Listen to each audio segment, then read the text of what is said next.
Hi hello friends, నమస్తే, welcome back to my channel. అందరూ ఎలా ఉన్నారు? బాగున్నారా? మేమైతే చాలా బాగున్నాం. చాలా డేస్ తర్వాత మళ్ళీ వీడియో అయితే చేయాలనిపించింది. ఈ వీడియో ప్రెగ్నెన్సీతో ఉన్న వాళ్ళకి చాలా యూస్ఫుల్ అండ్ హెల్ప్ఫుల్ అవుతుంది. ప్రెగ్నెన్సీతో ఉన్నప్పుడు పొట్టలో బేబీ బాయ్ ఉన్నారా, బేబీ గర్ల్ ఉన్నారా అని తెలుసుకోవాలని అయితే ఉంటుంది. అది కూడా ఫస్ట్ ప్రెగ్నెన్సీలో పాప ఉన్న వాళ్ళకి బేబీ బాయ్ పుడతారా, మళ్ళీ బేబీ గర్ల్ పుడుతుందా అనేసి అయితే చాలా టెన్షన్ అయితే ఉంటుంది. అదే ఫస్ట్ బాబు పుట్టిన వాళ్ళకైతే ఎవరైనా పర్లేదు అనేసి అయితే అనిపిస్తుంది. అయితే ప్రెగ్నెన్సీతో ఉన్నప్పుడు నీరసం, వామిటింగ్స్ ఇవి అయితే సహజమే. అది కూడా కొందరికి మాత్రమే ఉంటాయి. వామిటింగ్స్ ఎక్కువ ఉంటే అబ్బాయి అని అంటారు, కానీ కాదు, అది కొంతమందికి మాత్రమే ఉంటుంది. నాకు అమ్మాయిగా ఉన్నప్పుడు వామిటింగ్స్ ఎక్కువగా ఉన్నాయి. అయితే ఈ సిమ్టమ్స్, నేను చెప్పే సిమ్టమ్స్ అయితే ఉన్నట్లయితే, మీకు కూడా ఉన్నట్లయితే ఖచ్చితంగా బేబీ బాయ్ అయితే పుడతారు. అయితే నాకు బేబీ బాయ్ ఉన్నప్పుడు మ్యాంగోస్ అయితే ఎక్కువ తినాలి అని అనిపించేది అనమాట. అప్పుడు సీజనబుల్ కూడా, సమ్మర్లో మ్యాంగోస్ అయితే ఎక్కువ దొరుకుతాయి కాబట్టి మ్యాంగోస్ అయితే నేను చాలా ఎక్కువ తిన్నాను. అయితే నేను మార్నింగ్ బ్రేక్ఫాస్ట్ కూడా మ్యాంగోసే తినేసి ఉండేదాన్ని అనమాట. అంత బాగా ఎక్కువ తిన్నాను అనమాట. ఇలా మ్యాంగోస్ నాకు బాగా ఎక్కువ తినాలనిపిస్తుందమ్మా అని చెప్తే మా మమ్మీ అయితే నీకు అబ్బాయి పుడతారమ్మా అనేసి అందనమాట. నెక్స్ట్ వచ్చేసేసి నేరేడు పళ్ళు ఎక్కువ ఉప్పు కారం పెట్టుకుని తింటే చాలా బాగుంటాయి అన్నమాట. నాకు ఇలానే తినాలనిపించేది. అయితే నేను నేరేడు పళ్ళు ఉప్పు కారం పెట్టుకుని అయితే తిన్నాను. నాకు సిటీలో అంతగా దొరకలేదు, కానీ ఊరు వచ్చినాక చాలా ఎక్కువగానే తిన్నాను అనమాట. నెక్స్ట్ వచ్చేసేసి జాంకాయలు అనమాట. జాంకాయలు వాతవా స్టార్టింగ్లో తింటే వాతవా అని అంటారు, కానీ నేను స్టార్టింగ్ నుంచి నాది డెలివరీ అయ్యేంత వరకు కూడా చాలా ఎక్కువ 2-3 కంటే ఎక్కువగానే తినేదాన్ని డేలో. చాలా ఇష్టంగా తినేదాన్ని అనమాట.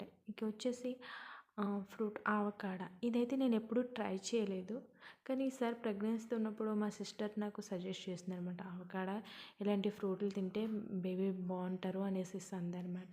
సర్లే తిందామనేసి ఒకసారి జ్యూస్ చేసుకుని తినమంటే తిన్నాను, చాలా బాగుంది. అలా 2-3 టైమ్స్ అయితే తిన్నాను. ఇక బేబీ బాయ్ ఉన్నప్పుడు నాకు ఎక్కువ నాన్ వెజే తినాలనిపించేది. అందులోనే ఫిష్ బాగా ఎక్కువ తినాలనిపించేది అనమాట. ఫిష్ కర్రీ అన్నా, ఫిష్ ఫ్రై చేసుకుని తినాలన్నా చాలా ఇష్టంగా తినేదాన్ని అనమాట. ఇక నాన్ వెజ్ చికెన్, మటన్, పీతలు, పచ్చిరొయ్యలు ఇవి ఎక్కువ అయితే తినేదాన్ని అనమాట. ఇక బిర్యానీ, ఇక ప్రెగ్నెన్సీతో ఉన్నప్పుడు నాన్ వెజ్ బిర్యానీ లాంటివి ఎక్కువగా తినాలి. అందులోని స్పైసీ ఫుడ్ ఎక్కువ తినాలనిపిస్తే బేబీ బాయ్ ఉన్నట్టంట. ఇక బెల్లీ షేప్ కూడా ఈ విధంగా ఉంటే, ముందుకి సూదిగా ఉంటే కనుక బేబీ బాయ్ ఉన్నట్టు. అందులోని మీకు కదలికలు కూడా లెఫ్ట్ సైడ్ ఎడమ చేతి వైపు ఉంటే బేబీ బాయ్ అన్నట్టు, రౌండ్ షేప్లో ఉండి రైట్ సైడ్లో కదలికలు ఉంటే కనుక గాలి ఉన్నట్టు అనమాట. ఇక బెల్లి పైన లైన్ వస్తే కనుక బేబీ బాయ్ అని అంటారు. కానీ నాకు పాప ఉన్నప్పుడైతే ఫుల్ లైన్ వచ్చింది, బాబు ఉన్నప్పుడైతే బొడ్డు కాడి నుంచి కిందకి మాత్రమే లైన్ వచ్చిందనమాట. ఇక డ్రింక్స్లో థమ్స్అప్ అయితే ఎక్కువ బాగా తాగాలనిపించేది నాకు. ప్రెగ్నెన్సీ కన్ఫర్మ్ అయిన కాడి నుంచి ఎండింగ్ వరకు థమ్స్అప్ బాగా తాగానమాట. ఇక సోడా కూడా నైట్ టైం అయితే సోడా అయితే డైలీ తాగేదాన్ని అనమాట. ఇక నెక్స్ట్ వచ్చేసేసి పిజ్జా బాగా తినాలి అని అనిపించేది నాకు. స్టార్టింగ్లో పిజ్జా ఎంత తిరిగినా దొరకలేదు ఊరు వచ్చిన తర్వాత, కానీ కంపల్సరీ తినాలి అనేసి మంత్ ఎండింగ్లోకి అయితే తినేసాను అనమాట. ఇలా ఈ సిమ్టమ్స్ కనుక ఉంటే బేబీ బాయ్ అయితే కంపల్సరీ పుడతారనమాట. అయితే నాకు మెయిన్ సిమ్టమ్స్ వచ్చేసి మార్నింగ్ సిక్నెస్ అనేది ఉండేది నాకు. అది మార్నింగ్ బ్రష్ చేసినప్పుడు పసుపు కలర్లో వామిటింగ్ టైప్లో ఒకటి అనేది వచ్చేదనమాట.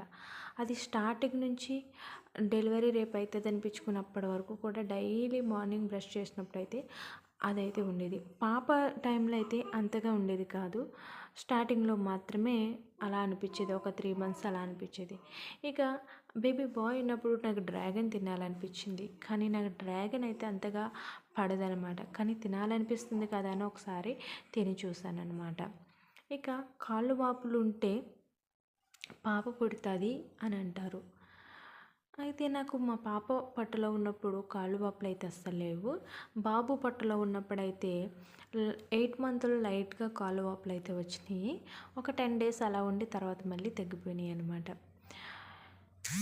ఇక ఈ సిమ్టమ్స్ కనుక కంపల్సరీ మీకు కూడా ఉంటే మీ పొట్టలో ఉన్నది బేబీ బాయ్ అనేమని. ఇది అందరి విషయంలో ఒకే విధంగా ఉంటుంది అని అయితే నేను చెప్పలేను. ఒక 90% అయితే మాత్రం ఈ సిమ్టమ్స్ ఉంటే బేబీ బాయ్ అన్నట్టే. ఈ వీడియో కనుక మీకు నచ్చినట్లయితే లైక్ చేయండి. అలాగే సబ్స్క్రైబ్ చేయడం మర్చిపోకండి. Thank you for watching.